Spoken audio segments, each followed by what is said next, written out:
Perfect. So yeah, welcome this evening, everyone, this is our third webinar in our Prep for Our Climate Heroes Challenge.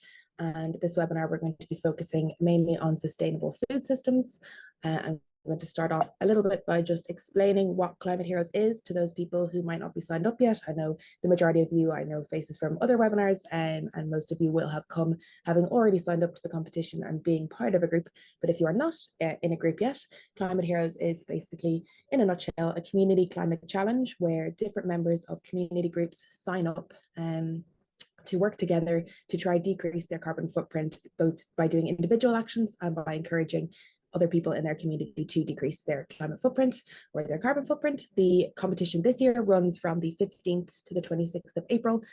During those 2 weeks, you're basically going to be doing actions of every type, specifically in the 4 themes of our Climate Hero Challenge this year, which is transport, food, energy, and I forgot our last one, consumption, and basically working together to see who is the winner in lowering their carbon footprint. And these webinars here are serving as a little connection to our climate justice action or element of the course. I think it's really important when we're talking about making changes that it's not just individual actions that we focus on. And while individual actions are really important, it's kind of really also important that we focus on connection, community changes that we can make, and the kind of wider themes and how they connect both to our lives and to the world around us and further afield.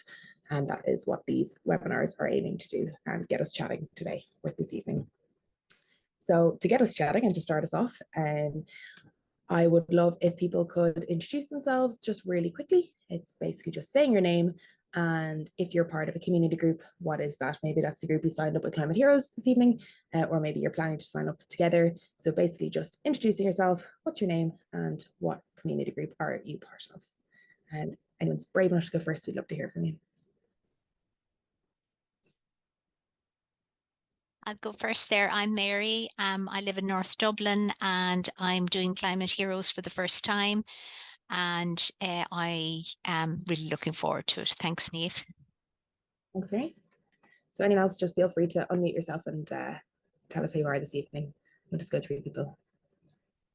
Hi, Niamh, and hi, everybody. I'm Patricia, and we've got Castleknock Towns. We've entered a team, so I'm here representing Castleknock Towns.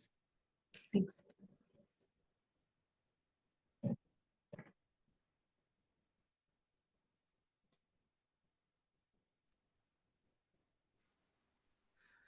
Hi, my name is Susanna. I live in Wexford and I'm a member of the Wexford Environmental Network. It's a community group on a wide scale in County Wexford. I'm curious to see how this goes. Super, thanks.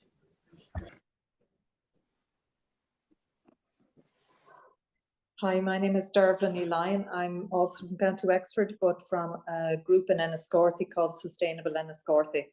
Thank you. Thanks, Dervla.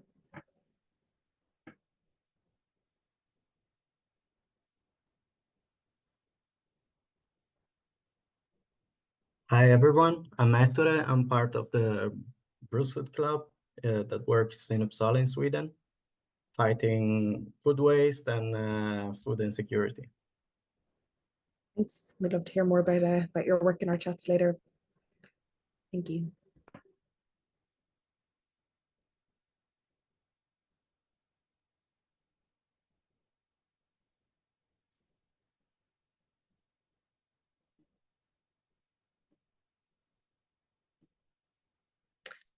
Mela can't talk this evening, but she's telling us that she is with the Leitrim Environmental Network. So welcome and thanks for coming. Hi, I'm Megan. I'm a secondary school teacher down in Wexford. I'm not involved in any local groups in Wexford, but I've been campaigning for the last 6 months with Animal Rebellion Ireland. Fab. Love to hear more about your experience. Thanks.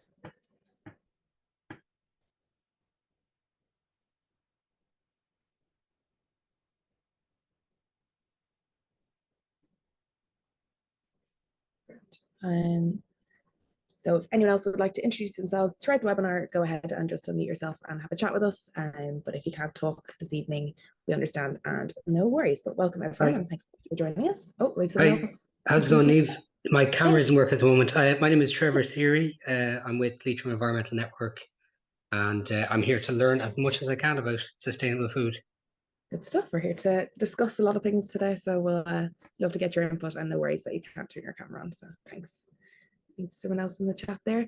Mary is there as well. She's trying to get into food security, and she's working with Biosphere EcoCity and part of a Land Back Green Thumbs program matching Canadian Indigenous knowledge and gardening. Okay, unreal. I'd love to hear more about that. Yeah, kind of a really interesting range of expertise here tonight as well. So feel free at any point to add, oh, someone's coming in, to add your knowledge to the discussion. Thank you. So I wanted to open up just to get our minds thinking around different aspects of food, specifically in Ireland, with a little quiz. So what I'm going to do is I'm going to share that quiz here.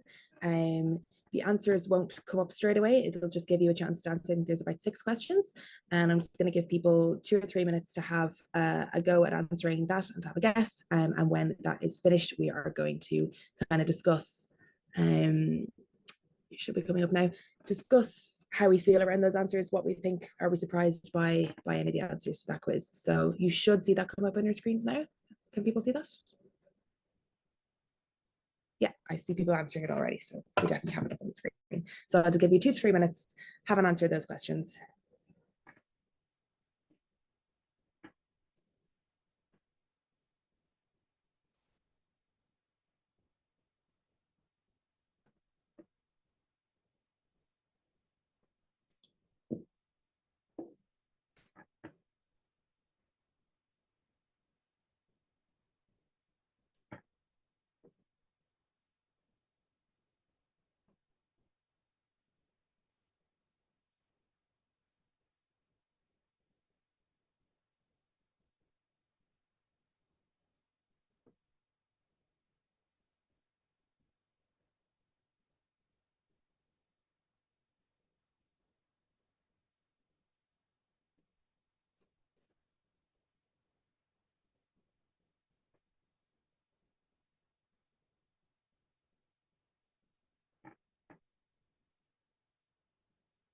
Just going to give, I think, 1 more minute. People are answering that pretty quickly, and then we'll have a discussion of those answers.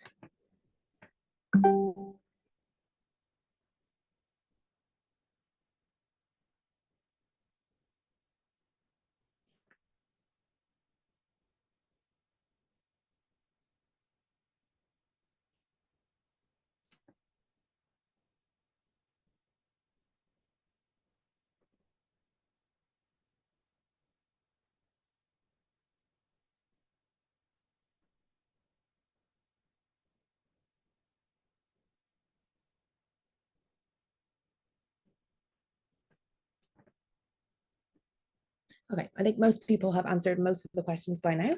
And I'm going to go through and we'll have a look at the answers, and we'll see, interesting to see some 50-50 splits actually on all of them. And I wonder to what extent people are right in these. So number 1 question, which we had a 2-way tie between the answers, is what percentage of food is wasted in Ireland every year? And we had a split between 29% and 45%. Although the number is still very high and not to be celebrated, at least we can celebrate that it is on the lower end of these 2 answers. 29% of food is wasted in Ireland every year, which is basically a third of all food, which is a crazy statistic.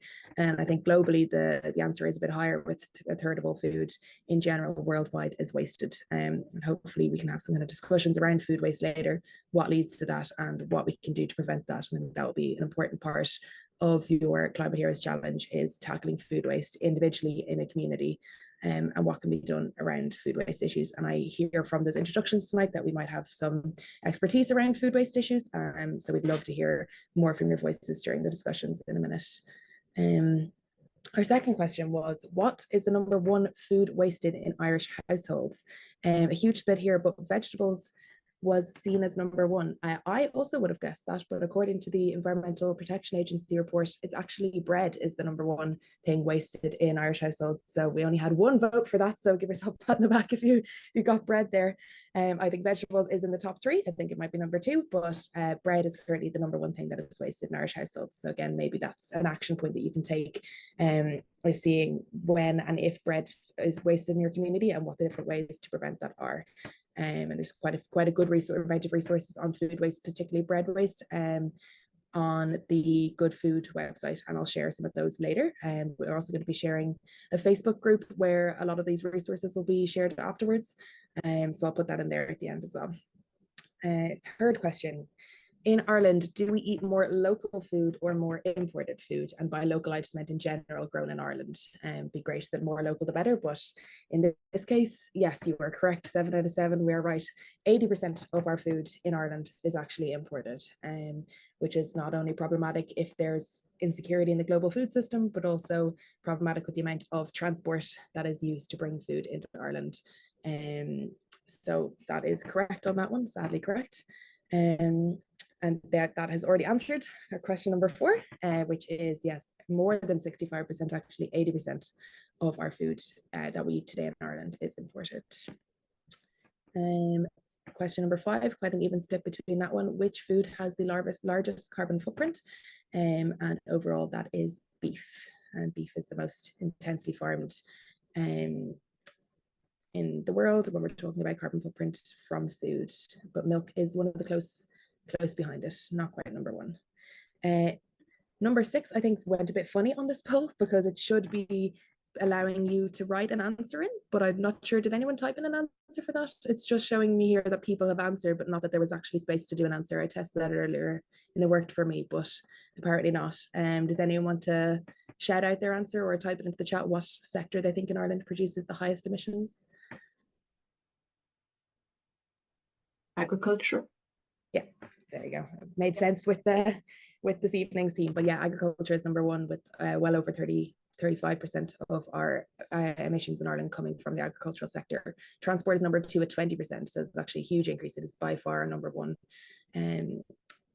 emissions sector. So thank you very much for engaging in that quiz. I think it kind of gets people's brains starting to think around different elements of food importation, food waste, and what we can start to do around those issues.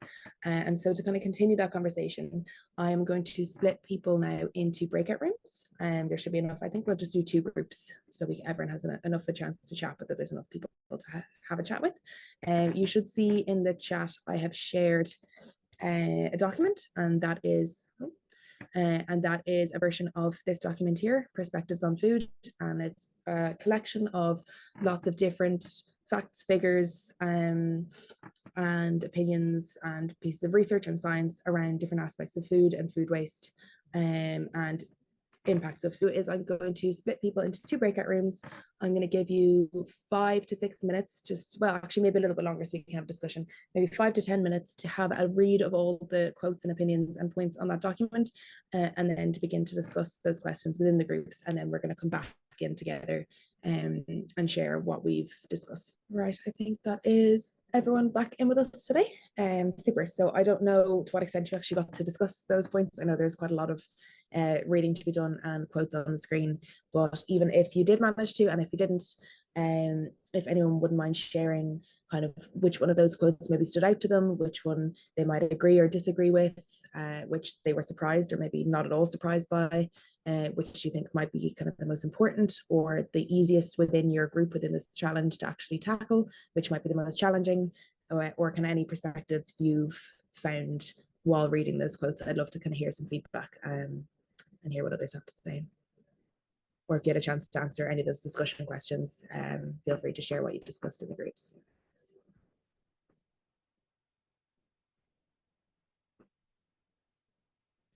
I think, Megan, you put your hand up. Feel free just to unmute yourself and share. You don't need to kind of ask first. Just go ahead. Oh, okay. So I skipped down to the New Roots Institute one, and it just highlighted, which isn't, I don't know, I find it's not often highlighted, the kind of inefficiency built into our system of eating animal products. So we have like essentially a middleman, like a pig, chicken, cow, whatever, that is being fed quite a lot in, intensive farming, quite a lot of food products, so crops that could be fed directly to humans. So I found that interesting because it's not often highlighted. So I think that would be slightly outside the mainstream. Thanks. Yeah, I tried to find quotes that were possibly less obvious to the general conversation. There's a lot of conversation about, directly consuming animals and beef farming in Ireland, but often forgetting what the animals have to consume themselves before they go down that part of the food chain. So yeah, that was an interesting one there. Anything else stand out to other people, or any other quotes that you discussed? Just on the Stephen Moffat's comment about he's from Bernarda's, about 30% of people have witnessed food poverty firsthand in Ireland. So I'm actually surprised at the percentage, but I also kind of get, okay, from a perspective, this is my perspective, that it isn't mainstream. It's not. This review is kind of out of the ordinary, but I suppose the root cause may not be a lack of food in Ireland, but lack of availability of how to cook, what to cook, simplified meals, not highly processed, kind of costly buy-in. So I was surprised at the figure, but also if we keep saying that people haven't got enough food, I think it's linked to poverty from his perspective, but I don't believe that's the case. I think it's of how to cook and facilities. Some people may not have the facilities to cook, which might be the issue. Yeah, having a conversation with a colleague yesterday, she said she went over to her friend's house and she said she didn't want to cook, and instead she bought her and her friends and her children dinner from McDonald's. It ended up costing €50, so she thought it was going to be like a cheaper option just to go for the fast food, and actually it ended up being quite intensely expensive to get what you think is a cheaper, easier option. So it's interesting to see about around ability to prepare food as well as just the food itself.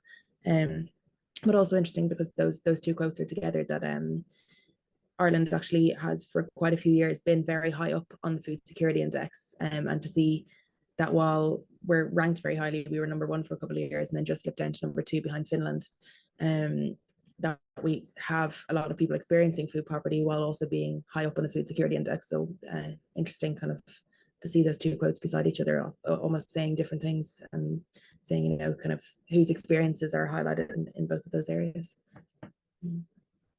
Thanks, Patricia. And Niamh, I'll follow on there because it links in. I had the Irish Heart Foundation, the first one, and that links with health, and it links with what he calls a triple global syndemic, which is like obesity, what did he name? Obesity, climate change, and malnutrition. And malnutrition links in with, I think, what Patricia was speaking with as well. I think for the speaker, what would a positive future look like would, I suppose, some acknowledgement of how our demand for economic growth based on providing exports, maybe, we spoke about meat and agriculture there earlier, providing that if we had an awareness of what that cycle is creating globally, that might be more positive. Thank you.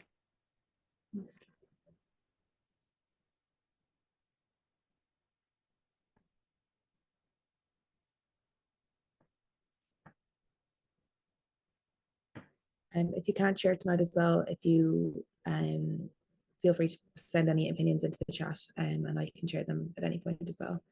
I just want to give people maybe 1 or 2 more minutes to share here before we move on, in case anyone else has any other kind of piece of feedback or bits they want to share, or even kind of further expertise that would relate to any of these quotes as well. We'd love to hear. I have a point regarding food security.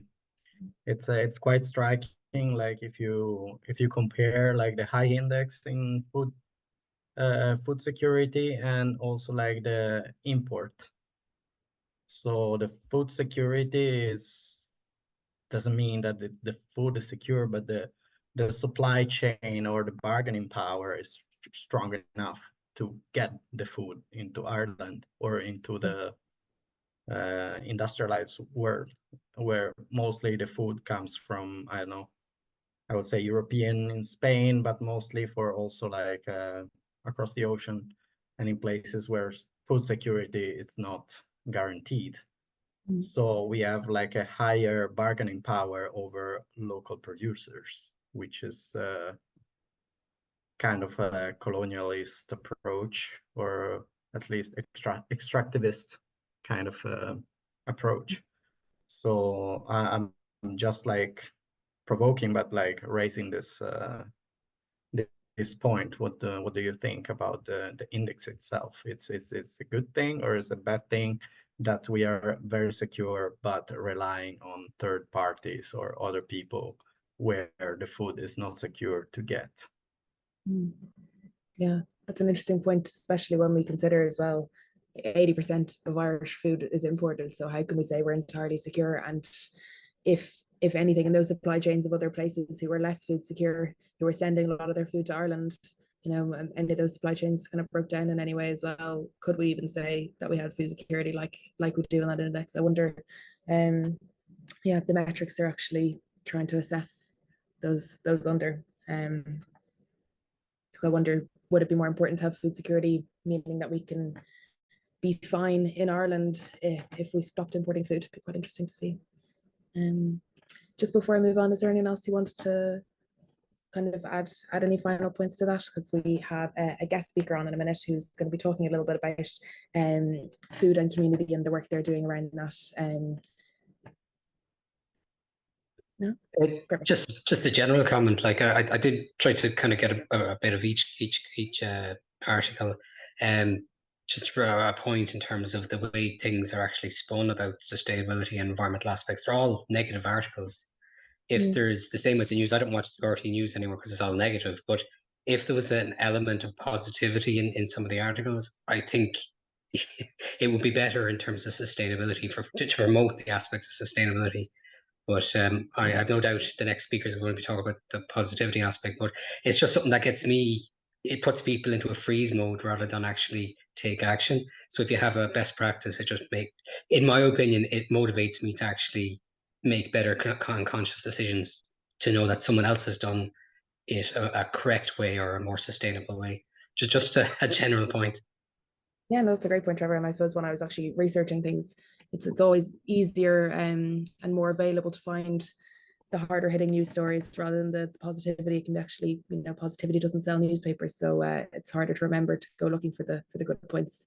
So thank you for bringing that up. And speaking on that, we do have somebody hopefully who will be sharing some good community news and the work that they're doing. So at the moment, we'll come back to that. We had that discussion. Love to invite Sabine from Sustainable Skerries to discuss specifically around their kind of community orchard, but also possibly discuss some of the other work that they're doing in that group. So Sabine, you should be able to share your screen there. I know you said you had a couple of things to be shown. Yes, as soon as you stop sharing yours, I should be able to share mine. And there we go. Yeah, can you see people digging trees there now? Or digging in trees, I should say.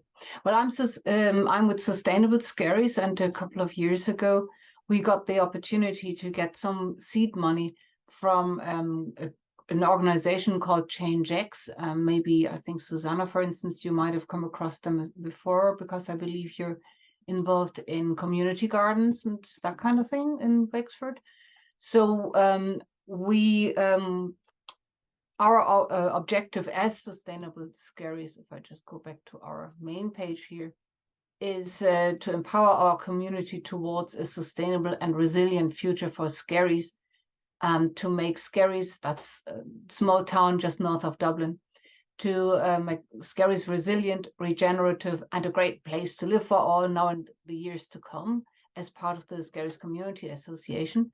And the one thing that we are possibly at the moment most excited about, because it is, well, not most actually, one of the things we are very excited about is the open orchards. And as I said, we got money from ChangeX at the beginning, and then Fingal County Council in the last 2 years has taken over the financing of it. The idea is to have neighborhood orchards as much as possible all over Skerries. We have a little map here. Sorry for making you dizzy. That was before we planted this year. It's nearly a 5K walk from Kelly's Bay here through all the greens here that we have in Skerries. And we have some more now in this area. Like we filled in 3 more areas, that little green here, a green that's just outside the picture here. And we also increased all the orchards. So we now have 150 little trees in Skerries. I have eaten one of the first apples that were available for harvesting last year. Yeah, you can see our community group there planting in one of the new orchards. And this is most of us after planting a second orchard this year. We had 3 new orchards and we increased 7 other orchards. When I say orchards, the smallest has 4 trees. That's the smallest one there. People living there, digging in the 4 trees. And the biggest, that's the one here in Kelly's Bay. We now have about 30 trees in this one alone. And over the years, that will make a big difference. This is the most visible one. It's where a lot of commuters pass every day. The idea is not just to have more apple trees. If every 5th household just planted 1 more tree, we would have way more new fruit trees in Skerries than if we do those ones. But as you can see, it's people doing things together. And on the left is Breda, and the middle is Leo. I don't think they knew each other before, but they're really, they got to know each other on the day. Those neighbors here, again, community building was very important. They have come together. They're the ones living in that road with the 4 trees, with the smallest new one. And it's just also very heartwarming to see the little trees and to just see them. Just today I was out and I saw a lot of the blossoms today coming out. Hold on, I'm just,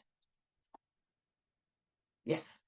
So we hope that over the years this will have not just this community building effect, which has been great, and we've also gotten a few new members for Sustainable Skerries through this, but also there will be positive effects in water retention. The more trees we have instead of just water, the more the roots will bind the water when it falls. Like at the moment, we get too much water. I'm just hoping it's not going to be too much, because I know apple trees particularly don't like it too wet, and it's been very wet here. It's probably where you are as well. So water retention is important. On the other hand, we do have to go and water them when it hasn't rained for 2 weeks or so. Then we call the community together and just give them a bucket full every week. Just each tree 1 bucket of water to make sure that they establish well. Once they're a bit older, they should be able to sit out and the odd very dry season. We have a number of other hopes. We don't just have apples. You may have heard of Clough Jordan, the eco village in County Tipperary. If you have not been, try and go there. I think Saturdays and Sundays they do open tours. If you're there at about 11 in the morning, I think somebody will take you around on a walk. It's fantastic. They have hundreds of apple trees, and only apple trees. Well, some other fruit as well, but so many apple trees that they do have an apple festival, and they make cider and all sorts of apple sauce and what have you, but there's still too much apples. Too many apples, so much that you can nearly not count them anymore. So I would, from the beginning, we were we thought it was very important to have different trees. So we have pear, apple, and hazelnuts, and some plums, not cherries, because they're for the birds. It's nice for birds, but you never win the war with the birds over cherries. So we decided not to have cherries. And yes, over the years, we do hope that it will make a small difference to people here in Skerries, that they will also be able to eat those apples, and that they don't end up on the ground and not eaten, as we have seen in Clough Jordan, unfortunately. So that we have a mix of fruit, cookers and eaters, and pears, and the other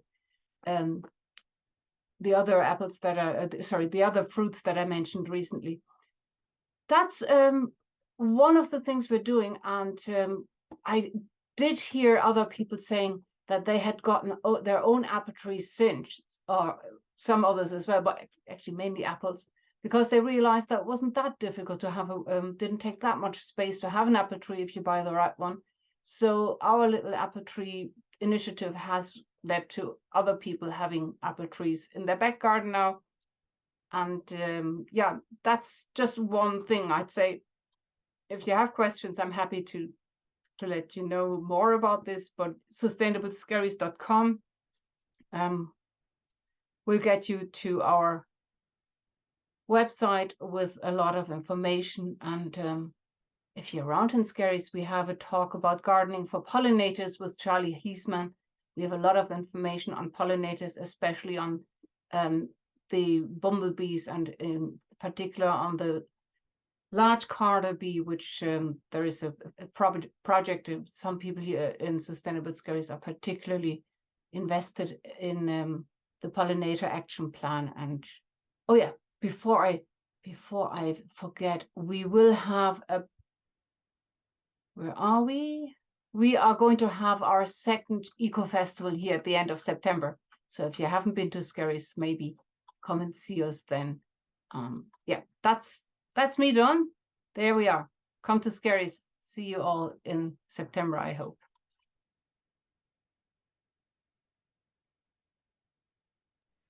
Thank you so much for sharing. That's been one of the reasons we love having kind of people who are in community groups who are already like signed up to the climate competition here, is that we can just see all the great work, and even doesn't seem like a huge project, but actually makes such a huge difference in terms of not only planting for biodiversity and providing free food for communities, but also for community spirit and people working together to kind of make differences, which is what this competition is really about. So I really appreciate you sharing that this evening. And I want to open up the kind of floor for a minute for any questions to Sabine around how the project worked, or practicalities around it, or anything like that. I'd love to start myself just by asking, when those fruit trees start growing fruit, is there any plan to share with people how will people know that they can take it, and that it's free for people to take? Will that be signposted anywhere? Is that just going to be spread around the community? Like, how will people know that food is there for the community to share? With a bit of luck, we will be getting some money for signage. We want proper signs that don't suffer, like, you know, if a ball is kicked against them, and then they just, or, you know, that would fade after 2 years or so. So we've applied for funding for proper signage that hopefully will be put up in the first three, the biggest three of the orchards, exactly to let people know they're open orchards, they're planted by the community for anybody who wants to eat the apples, to make sure that, or other fruit. Even I keep saying apples, even though it's only 40% apples, I'd say maybe 50%.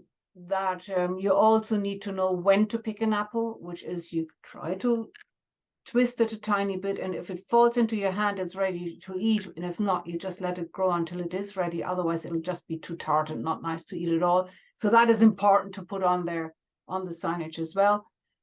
Yeah, it's for everybody, and the last thing we want is to add to the food waste. And we are also trying to spread the word through our local newspaper, Skerries News, and our Facebook groups, and on our other channels as well.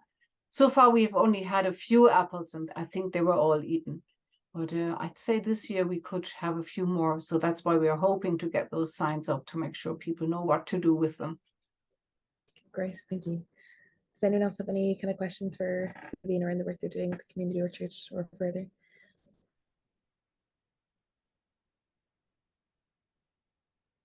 This is, hopefully this is okay, everybody, and even Sabine, just looking at your website, it's amazing the amount of activities that you are doing. And I suppose having an amazing presentation of that invites more people to participate. So who provides you, like, you know, when you go into environmental groups or tidy groups, and but you need people who have digital expertise so that you have more people on board. So how do you manage that? Unfortunately, I would like to be able to say that we get some funding and somebody is actually paid for doing this. It's just a labor of love that I do. I do most of the online material, and it's a difficulty because there is nobody else in the group to take that on, and it's something that I have also raised with groups like Leader or the department or the county council. you can get money for things, but you can't easily pay for people. And administration is a big worry. Even if anybody has tried to apply for LEADER funding for the climate funding that was recently available, was it the Climate Community Action Fund? So many groups just gave up because it was just so complicated to do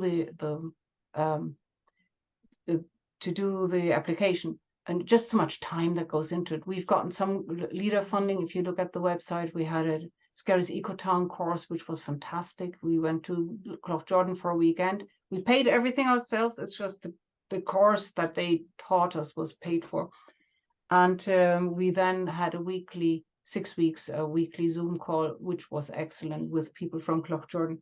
So it's worth to put in the time, but you'd really, I think we could all do so much more if administration was paid for as well. I have to add, most county councils will actually pay for web design. So yeah, it's worth checking it out with the community department or whoever is responsible. There you can get some support towards web design out of the money that's available for the PPN registered groups, the public participation network groups. Thanks, Leah. Thank you. Trevor has his hand up if you want to unmute yourself there, Trevor, I think. Hi, thanks very much. That was fantastic, Sabine. I just had a practical question about, so the trees are all planted on the grass areas. Who is responsible for mowing the grass areas, and do you have a management plan that you're talking to those who are managing the grass areas so that they don't chop the trees with a strimmer, for example, as well as, is there a management plan for trimming the trees or pruning them back as such? Can you elaborate a little bit on that, if possible?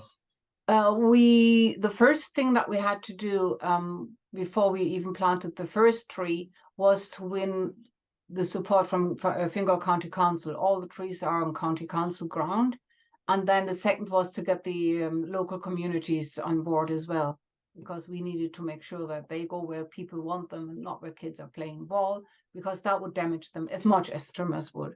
But Trevor, you're absolutely right. Mowing is a problem. The county council went the easy way, saying, "Oh, sure, you probably want wildflower meadows around them. Wouldn't that be nice?" And then they stopped mowing those islands. Which is good, and it isn't, because once a year they do need to be cut back, and then the grass is so high that you can only do it with a special machine, which we ended up purchasing last year, but it's still a people, like Patricia was mentioning, it's a related thing. We only have 2 people who can use that machine properly, and one of them did his shoulder out, so half the grass didn't get cut this year. Also, we did lose 1 tree because the person who was employed by Fingal County Council to mow around the islands of grass went too close to one of them, and it wasn't doing all that well in the first place, I guess, but yeah. So we are extremely lucky again to have a person who is very skilled in that. She is the head gardener of Ardgillan. Ardgillan Castle is a kind of park halfway between Balbriggan and Skerries. And again, if you don't know it yet, you should go and visit it. It's spectacularly beautiful. And Dominica, who's in some of the photographs as well. Dominica McKevitt, who's been the head gardener of Ardgillan for the last 30 years or so. She's fantastic. And she kind of teaches us how to plant the trees. She shows us where to put them. And she also selects them, and she helps us with the top dressing every year to make sure that they get more nutrients. The Fingal County Council contribution there is very, very good. It's like, if you have, after a year or so, they saw that we are really reliable and we will do a lot of the work. So they started, like this year, they said, how many more trees do you want, and how much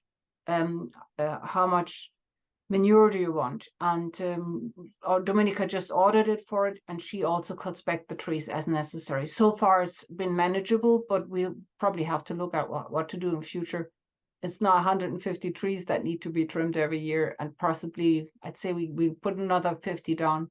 That's probably then it for Skerries, but we'll see, because we have another few residential areas. They have just been built up and they're about to be taken on by the county council. So they're officially not in the remit of the county council yet. So we couldn't plant trees there yet, but they're waiting for their green areas to get some as well. So there will have to be some management plan, Trevor. That is a very important thing not to forget. And we are all volunteers, so we do tend to forget these things. That's something that has to be borne in mind as well. Yeah. Thanks so much for that. I'm not sure if we have any more questions, but we are actually almost running out of time. I would love to properly extend this discussion and see. But if there are any questions, feel free to just shout them out while we finish up for this evening. I think there's something in the chat. Oh, that's just Trevor saying thank you for the answer to that question. And thank you so much for sharing that, Sabine. I think Etora is something, and I'm sorry I didn't see the time. I meant to ask Susanna about the community garden in Wexford. Oh, well, that's more important than what I have to share. So I'll just say my last minute of discussion, and then we can use those last couple of seconds to either answer or ask questions and hear more about that. I see we have another hand up. So just for my part to finish off, and then we can kind of discuss until the end. And then obviously if people need to go at 8, that is very understandable. But just to say in general that this competition is funded by Irish Aid, but a lot of the other work that we do is also funded by Irish Aid.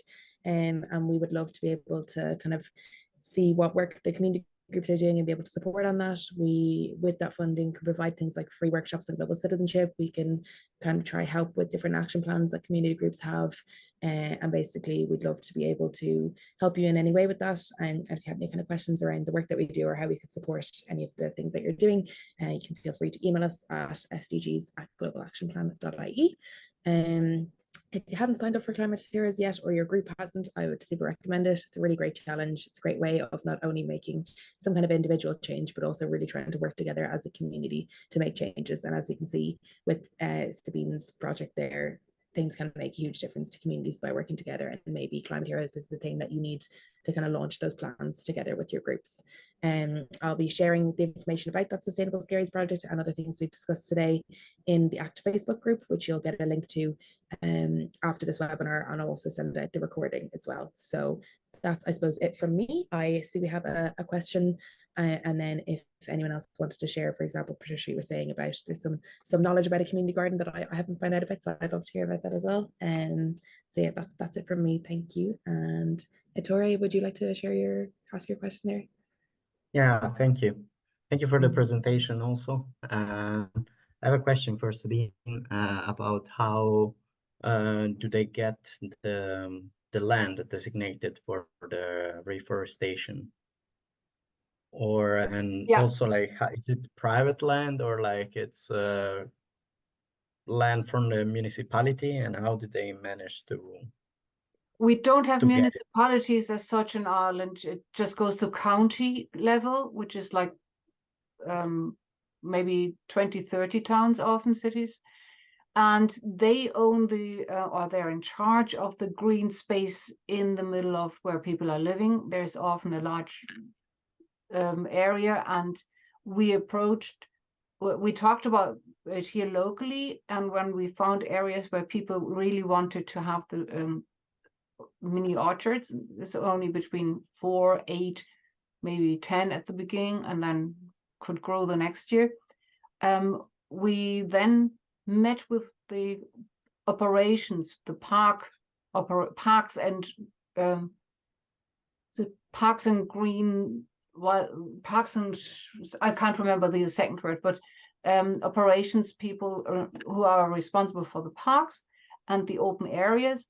We met on location and we said, how about here? And they said, no, it has to be 4 meters away from any path, because otherwise they are the apples are likely to fall on the path, and then somebody might slip on an apple. And so that's very important, to be able to go to the local authority and to, once they were able, it took us a good while to get a contact, but once we had a contact, they were happy to meet with us, and then things started moving. That's probably that's actually my point, like to reach out authorities. And how was your approach in order to be here and like, because most of the time, even when we engage or try to engage in possible projects or conversation, we like face a wall. A lot of and- emails, as friendly as possible. They are trying to do their best in Ireland. A lot, at least in Fingal, they are really open to a lot of green things, and it's often residents who say, why doesn't this, what do you mean wildflower meadow? We want this tidy and cut back. And the county council says, no, we want to do something for the environment here. So they're open to these things very often, but you have to find the right person. You just keep trying. We also invited some to talk in our town to talk about trees. There was a new tree strategy being launched, and they were happy to talk here. So once you make contacts like that, and you show them that you're not against them, you're not trying to say you are the bad people, you're not doing enough for the environment, but no, you're saying we see you're doing something for the environment, can we do something with you? Then it's easier to make some progress. And we have some other people in the group who are excellent at just building contacts and going out there and doing things. And sometimes we kind of think, it's great, it's cheap labor for the county council. We do things like the other group, the pollinator group, they are planting hundreds of hawthorns every year, for instance, or dozens of apple trees or fruit trees don't compare to that. But it's important to have their ear, and at the beginning you could just keep trying until you get it. Thank you.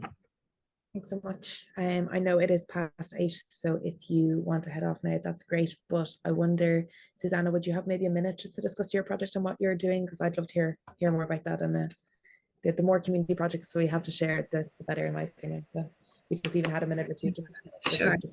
Thank you so much. No problem.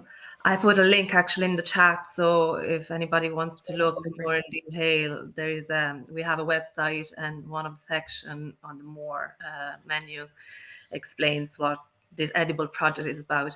Now, we started in 2021, and our aim was to really use food as the excuse to put together a lot of these elements, as like climate change, food security, resilience, and especially around food education, like the chain from, you know, what do we eat and what kind of impact does it have on our environment.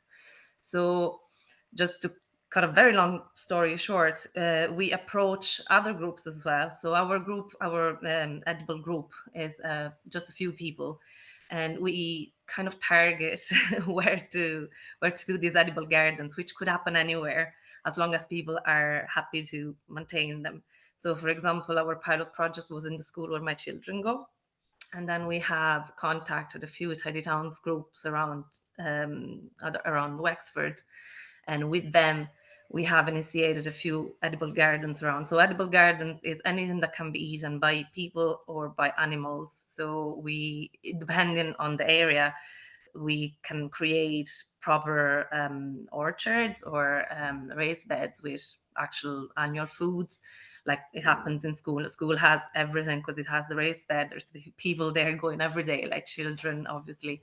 And we have a regular activity going there every week.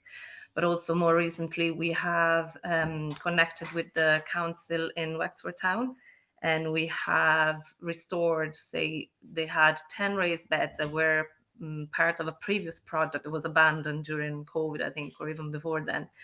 So we just took the opportunity of revamp them in an edible form. So it's not just pretty flowers, but it is carrots, broccoli, anything that can be eaten.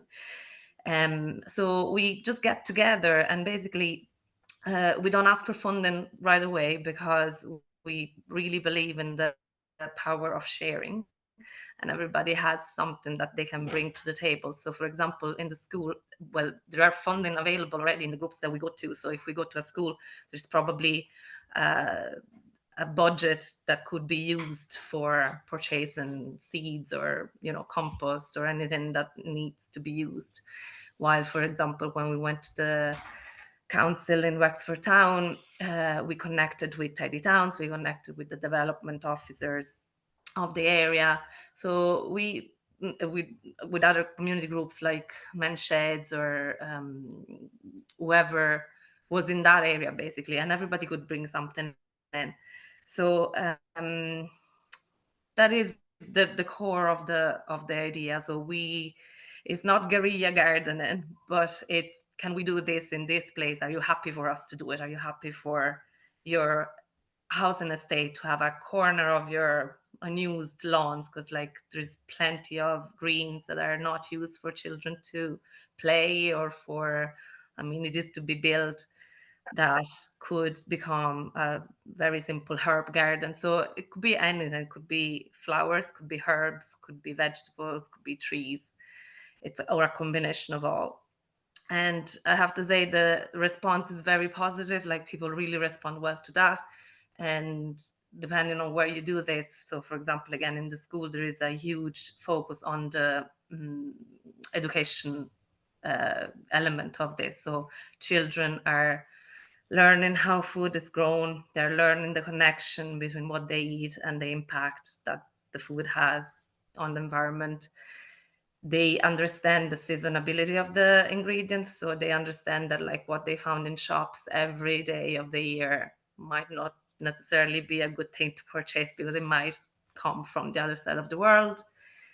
And so we talk about carbon footprint, carbon emissions, and it's to us, this is probably the most important element of this project, like education on food and the impact that it has. This isn't very short, but then again, on the website, you'd find all the reasons why and how to start them. Yeah, if you have any question, I'm happy to answer. Thanks so much. And have you shared that website in the chat there? I have, yeah. It's on the Wexford DN.com about invite. Thank you. Does anyone have any questions before we finish up this evening for Susanna? Thank you so much for sharing that. It's really interesting. I've been singing the praises of our local authority, and I see on your website there, Suzanne, maybe is there any green lawn that could become a vegetable patch? We tried neighborhood gardens. We had a great plan, and then Fingal said, no, you can't do that.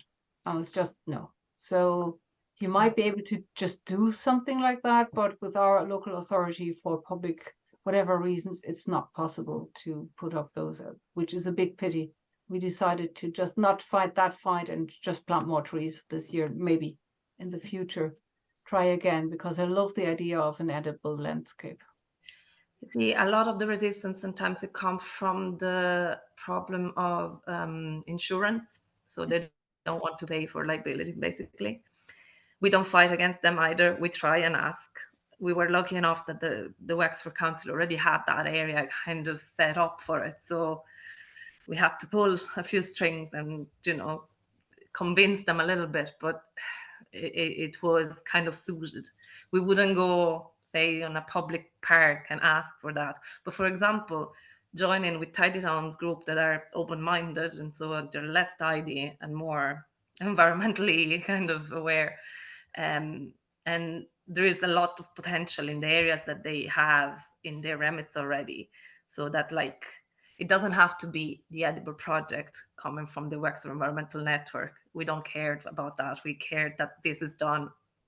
Call it whatever you want, but do it instead of planting petunias, plant some fennel. I don't know. You know what I mean? Like it's as long as it's done, wherever fits. Super. I see there Trevor in the chat saying, really inspiring. Thank you, Susanna. Going to look at your website and try to implement in Leitrim in the future. Thank you. So there you go. Some actions already happening from what we're sharing this evening. Thank you.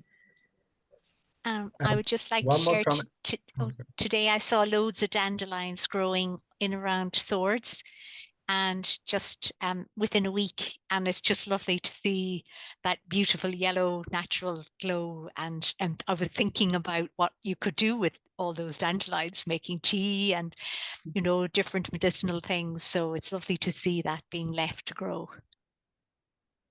Thank you.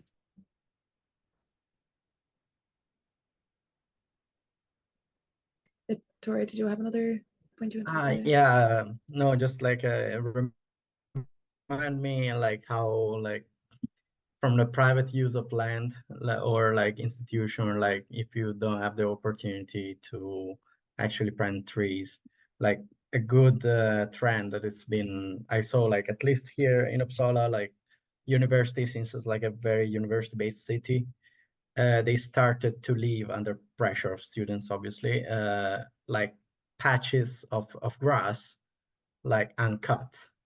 So like pollinators could have like a little patch of uncut grass, which they can go like flowers to flowers and pollinate.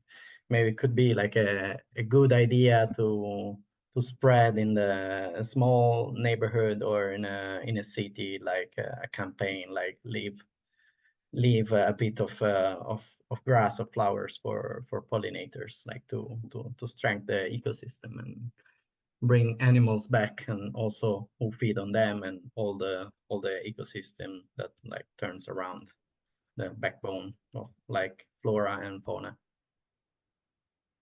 I think, Sabine, you were saying that you got funding from ChangeX originally for that project. I know ChangeX also have funding for pollinator patches as well. If that's something people are interested in setting up with their community group, they have Irish specific funding for setting up pollinator patches. So yeah, they're a great initiative if anyone wants to take that up as well.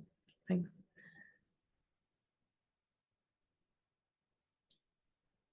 Perfect. Well, thank you so much for sharing everything tonight and for staying on and sharing people's opinions. I wish we actually had a much longer webinar so we could have more discussions and chats around it. I feel it's always, an hour is always too short to actually get into the real interesting discussions we'd like to have.